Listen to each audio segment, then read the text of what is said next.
Okay, so hi everybody. Thanks for the introduction and thanks for coming to my talk. So most of us here are probably familiar with the tremendous success of communities such as peer production communities such as Wikipedia and OpenStreetMap. Over the last 15 years or so, Wikipedia has produced 40 million articles and OpenStreetMap has produced roughly 4 billion nodes. So as Benkler pointed out, one of the key factors in the success of peer production thus far has been contributor freedom. People can generally do what they want, when they want. Recently, there have been these entirely new initiatives in these communities. Rather than focusing on largely unstructured data, these initiatives have put more focus on producing structured data.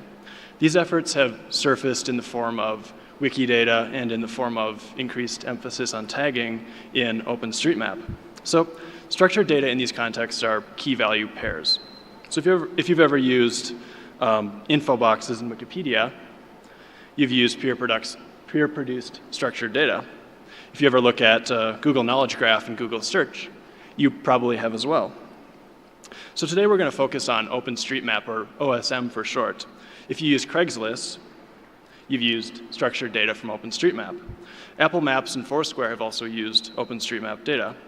So OSM produces geographic data about roads and buildings and many other things, and you can apply metadata to these objects to describe their properties. So metadata, structured data, and tag data will all mean the same thing in OpenStreetMap.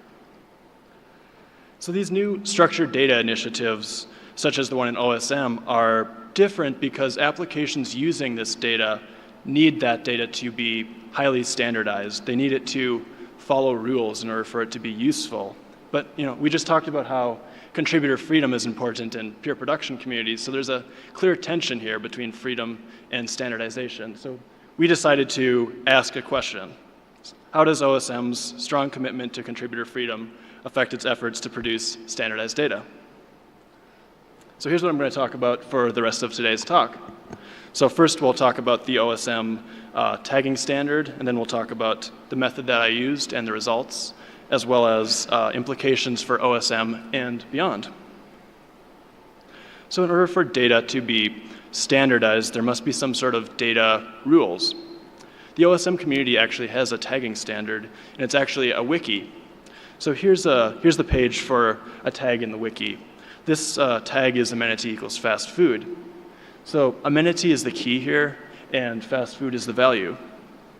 Each tag in the wiki has instructions of when it should be applied, and we can see some of those instructions here. The standards in the wiki are global, and they're created through community consensus. So I'll continue to talk about the wiki throughout this talk. So moving on, so to explore the tension of freedom versus standardization, we decided to interview OSM contributors. We performed 15 semi-structured interviews, and we used the OSM mailing lists and an OSM forum, as well as snowball sampling to recruit. Our questions focused on the process of creating OSM's tagging standard and applying it.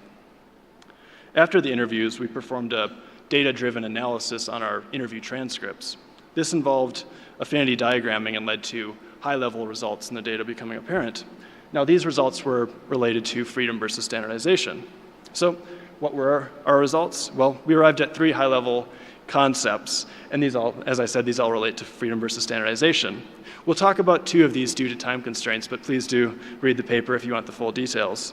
The concepts will focus on our code and code and correctness. Code relates to how data entry tools and OSM's data standard affect data production, and correctness relates to the factors affecting correct or incorrect application of OSM's data standard. So I'll talk about code first, and then I'll talk about correctness afterwards. So let's get into a bit more detail about what we mean by code here. So Lawrence Lessig argued that the code of a system constitutes an architecture that constrains human behavior, and it does this by allowing or forbidding different actions. Our interviewees talked about how OSM's tag data model constrains contributors' ability to represent the real world correctly. So as we know, as we discussed, a tag is a key value pair. Additionally, an entity you're mapping can have only one instance of a given key, and that instance can have only one value. So these constraints do not necessarily align with entities in the real world, and this can cause problems when trying to tag. So one of our participants, P10, he talked about this. He used mapping a hotel that is also a restaurant as an example. So he said, tagging is hard in this context since it's a restaurant with a hotel upstairs, so it isn't really two things, it's just one. To sort of further shed light on this point, let's give another example. So we see a couple of different US, OSM, Panera Bread locations here. Since these Panera Bread locations are instances of the same business and they are in the same country, we'd think that they would be tagged the same way, right? Well, so the one on the left is tagged amenity equals fast food, and the one on the right is tagged amenity equals cafe. And the result here is two different renderings. So these two different, so which of these two taggings is correct? Well, you know, I go to Panera Bread sometimes, and I've had coffee there, and I've had some meals there as well. So to me, both of them seem reasonable. But with the data constraints in the data model, we can only apply one of these tags. So a similar situation plays out for Dairy Queen. You know, we'd like to maybe tag a Dairy Queen as having a cuisine of burger and ice cream, but given the data model, we can only choose one of these. And the result is that applications that use this OSM data are going to be provided with an incomplete picture of this entity. So moving on, so as we said, Lessig argued that code constrains human behavior. He was saying that there's power in code, and we can see this power in OSM. Contributors are allowed to create tools to facilitate tag applications. For example, some tools provide tag recommendations. These are called presets. These specific tools are called presets, and they are really influential in how people tag in OSM. One of our interviewees talked about presets and how they have their own tagging standards. P8 stated, there's not a single source for those presets. It's all manually done by the developers of the tool. So those who create the preset code constrain other contributors by creating de facto standards. Importantly, the contributor freedom of code creators limits the freedom of other contributors to influence OSM. It also results in code creators not following community standards. And finally, of course, so the wiki itself, which we discussed, provided a list of tags that you can use and instructions for applying those tags, is itself code. And the code in the wiki is a constraint on behavior. So now let's move to the other high-level concept that we're going to discuss today. This one is correctness. So we found out that because OSM originated in the Western world, Western concepts and definitions have been embedded into the correctness standards in the wiki. And because of this, OSM standards sometimes do not work well when mapping outside of the West.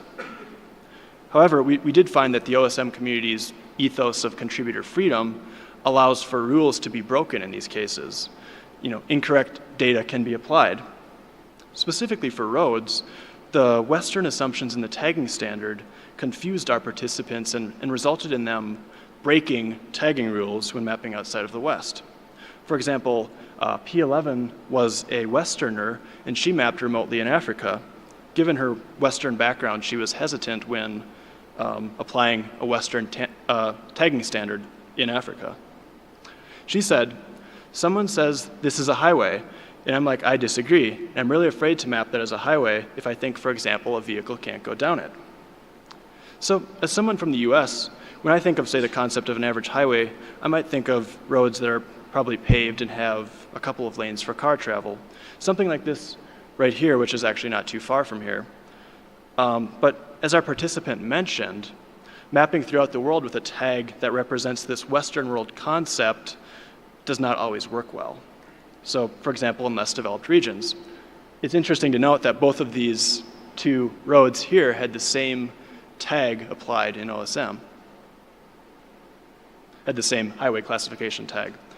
And it's worth noting that OSM originated in Britain in particular, and our participants talked about how British terms and concepts have had a large influence on OSM.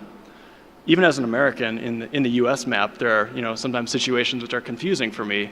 When I go to a Walgreens or a CVS, I don't think of these stores as a chemist, I think of them as pharmacies. So here's another example of freedom allowing for incorrect data application. It occurred during a humanitarian OpenStreetMap, or HOT, as it's called, mapping effort after the Nepal earthquake in 2015. In this example, they were mapping remotely using aerial imagery. So our participant told us, we do bend the rules slightly with humanitarian OpenStreetMap. We were trying to help the aid agencies to reach remote places. So what we were doing online was trying to identify helicopter landing sites. And what we did was we found the tag for helicopter landing site. So let's stop there. So here's the wiki instructions for this tag. The tag is arrowway equals helipad. As summarized in this picture up here, the page describes a helicopter landing site as infrastructure explicitly made for the purpose of landing a helicopter. Let's jump back to the quote now. So he said, and what we would do is look for a clearance of 30 meters that was level land near a village, and we labeled that as a helicopter landing site. So based on the tagging standard, they were clearly bending the rules here. The tag was designed for something like the top photo, but they were labeling areas that were more like the fields in the bottom photo. It turns out that a half a month after the Nepal earthquake, the OSM wiki was actually updated with a new tag to account for this different definition of a helipad. This new tag was emergency equals landing site. HOT's actions led to incorrect data, but eventually succeeded in driving the global evolution of the OSM tagging standard. Palin et al. Stated that HOT is, quote, a driver of OSM's evolution, and we certainly see that in this case. So as a final example of freedom allowing for incorrect tag applications, one of our interviewees even created a tag to warn that, quote, pretentious pubs served bad in-house ketchup. So we see that contributors are free to break road and helipad tagging standards and even go so far as to create ridiculous ketchup tags.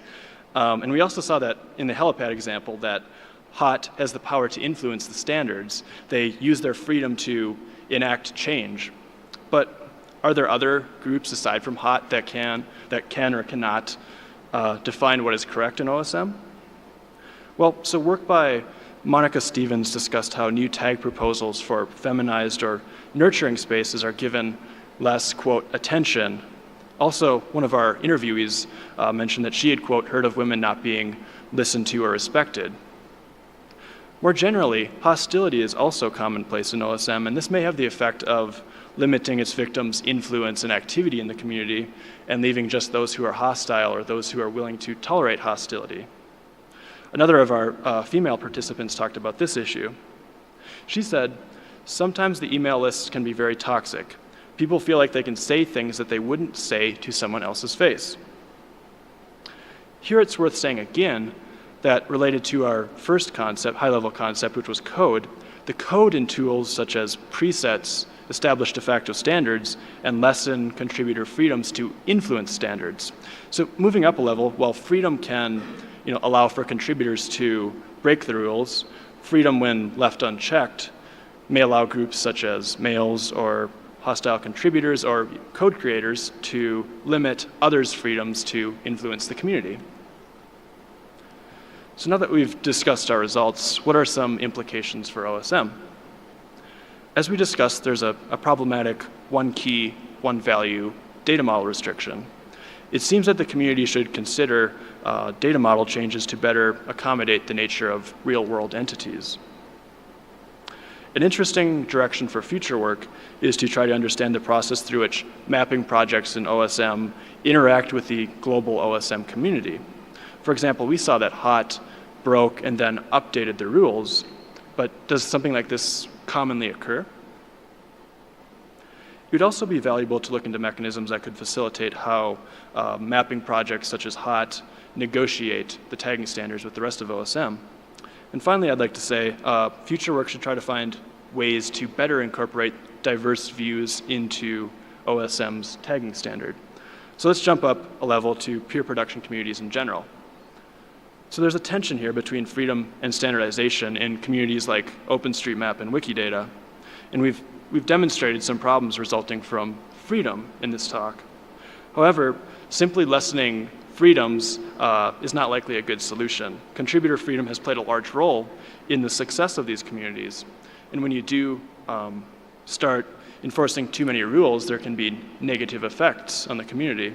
For example, work has shown that too many rules can have negative effects on newcomer retention in Wikipedia.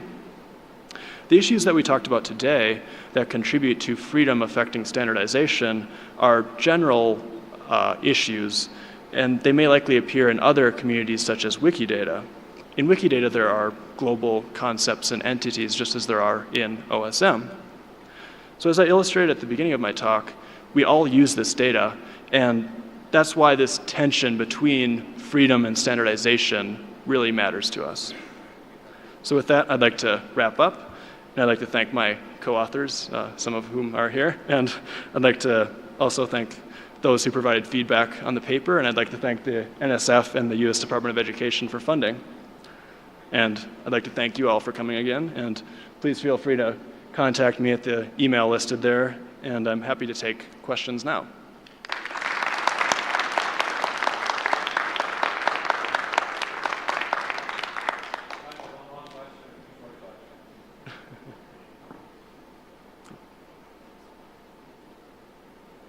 So I hope this is a short question. I'm Okay. Stevie Chancellor from Georgia Tech. Sure. I really like this paper because it kind of ties into this notion of category theory and how it helps us make sense of the world. One of the benefits of categories is that it helps us understand better and have mental models about how to interact with and find spaces. But as you point out correctly, there's issues of diversity and that places can be multiple meanings and have multiple categories that they belong to. Mm-hmm. What do you think is one practical way that OSM could sort of try and balance these tensions between helping people understand place in sort of the mental models we have already, but also allowing for this diversity? Mm-hmm. Thanks for the question.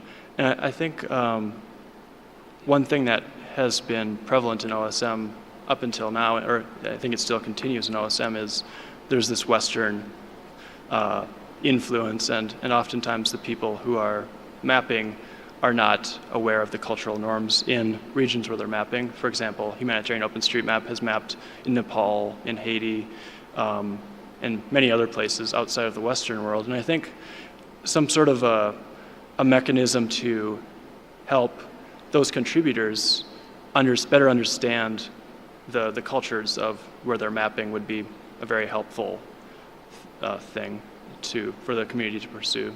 So do you envision this as a multi-tagging approach where, say, Panera can be tagged as both a cafe and a restaurant, or like that field can be tagged as both a field and a helipad?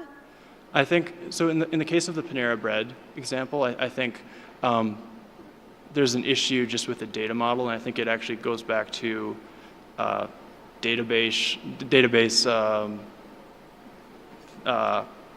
issues back when they first started OSM about 10 years ago. And I think that problem can actually be resolved relatively straightforward by allowing, like, I think it's fair to tag a Panera Bread as a cafe and a fast food restaurant. Cool, thank you. Yeah. Okay, yeah. Hi, Chinmay Kulkarni from CMU.